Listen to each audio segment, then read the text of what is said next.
Iran போர் காரணமாக வரும் June மாதத்துக்குள் சுமார் 4.5 கோடி மக்கள் கடுமையாக பசி மற்றும் பட்டினியால் பாதிக்கப்படும் அபாயம் உள்ளதாக உலக உணவு திட்டம் எச்சரிக்கை விடுத்துள்ளது.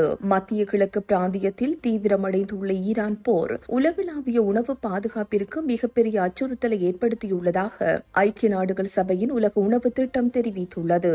போரினால் விநியோக சங்கிலிகள் பாதிக்கப்பட்டுள்ளதாலும் அத்தியாவசிய பொருட்களின் விலை விண்ணை முட்டும் அளவிற்கு உயர்ந்துள்ளதாலும் வரும் ஜூன் மாதத்திற்குள் சுமார் 4.5 கோடி மக்கள் போதிய உணவின்றி தவிக்கும் நிலைக்கு தள்ளப்படுவார்கள் என்று கணிக்கப்பட்டுள்ளது.